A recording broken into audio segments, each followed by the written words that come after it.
Kentucky Wildcats pulled off a huge road victory against Tennessee. So we're going to go over what this means for our team, what this means pre-Arkansas when we see John Calipari in Rupp Arena, and what we learned about our team in this game.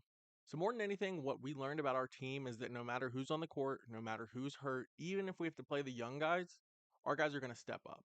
Our guys care about this team, and I think it makes a little bit of a difference when we have a few guys that are from the state of Kentucky, and this has always been their dream to play basketball. When Travis Perry, what's his name? When Travis Perry and Trent Noah get to check into the game, they play their hardest every single time. That's because they're Kentucky kids. Putting on that uniform means more to them than it does to any other player on the team. So having them as backups is invaluable because the effort that we're going to get from them is unlike the effort that the other teams are giving or that the rest of the guys on our team are able to give. Second piece is that we're able to win on the road. This is Kentucky's first big SEC road win, and it was masterful. Especially going into Tennessee and going in their stadium, Tennessee is a hard gym to play at. Their fans are rowdy, they hate Kentucky, and there's kind of an unspoken rivalry between Tennessee and Kentucky. But they want to beat us more than any other team every single year. So the fact that we were able to go to Tennessee on the road, down our starting point guard, down our starting big man, and we pulled it out, incredible. Huge win. We got big games from Jackson Robinson as always. Kobe Brea, you bald boy.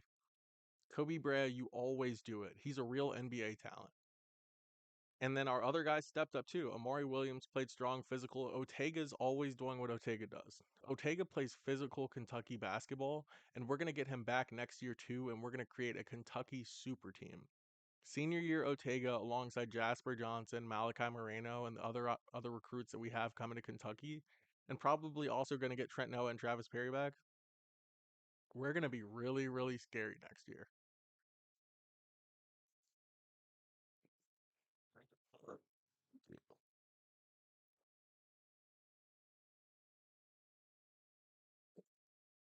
Maybe I was too early to judge Mark Pope and Kentucky's tournament hopes.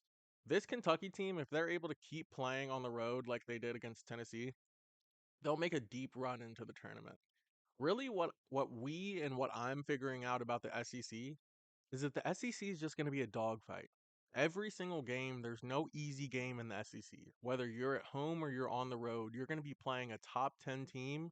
You're going to be playing a fast physical guard. You're going to be playing athletic bigs, and you're going to be playing an up and down pace game. That's just how the SEC is. It's by far the most competitive basketball conference.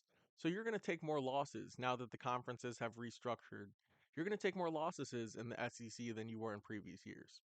All of the good basketball teams are in the SEC. Conference realignment helps schools like Duke, like Kansas, like UConn, who can be bigger schools and beat up on a small pond of schools and still win. Kentucky's not in that situation. Kentucky's in the predicament where every single game that we line up, no matter how good our team is, we're basically playing another team that's NBA caliber. NBA caliber or NBA G League caliber. That's what the SEC basketball has become. The upper echelon of college basketball with the most athletes, the fastest pace, and the best talent.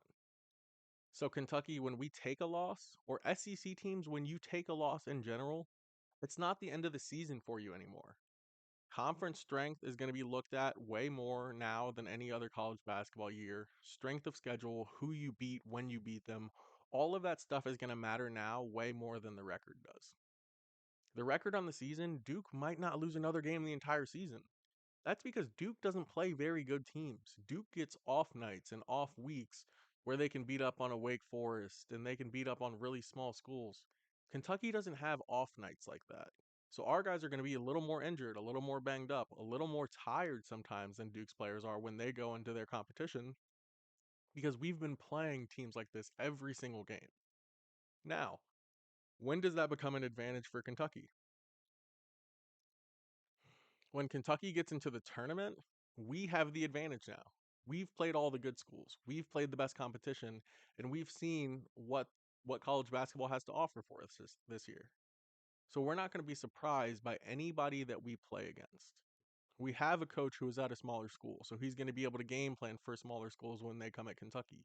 We have players from other mid-tier schools, so we're going to know what that competition's like.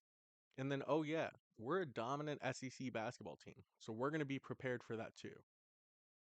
People keep asking me, Lynx, is Kentucky going to win it all this year?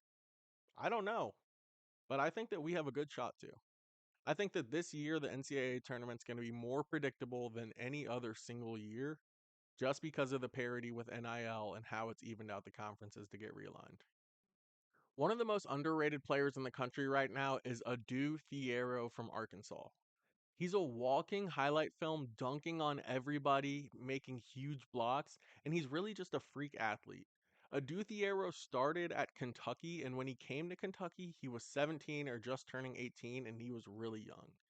Now he's been through 2 years of college, his body's developed, and he's truly 6'8". When he came to Kentucky, he was 6'3". So he has point guard skills, but now he's 6'8". He's a freak athlete, and he's the best player on the court for Arkansas. When the NBA draft comes along, watch out for Adu Thiero. He's going really high, and he's going to be a star in the NBA. Who is the face of the NBA?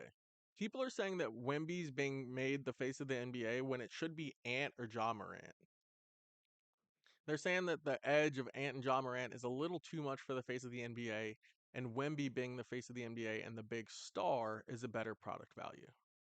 Now, what I'll say is that with Ja Morant, it's tough to make him the face of the NBA because he just went through a long suspension, and it feels like we just haven't seen Ja play basketball in so long. He came back, he's still explosive, he's still Ja Morant, but it's like, dude, we haven't seen you play in forever. And for Anthony Edwards, people want to see Ant win, but Ant has to win himself. I think the T Wolves trading Cat is going to be kind of harmful for what Ant's trying to do. But if he can win a championship or make a run in the playoffs, I think he'll have no problem becoming the face of the NBA.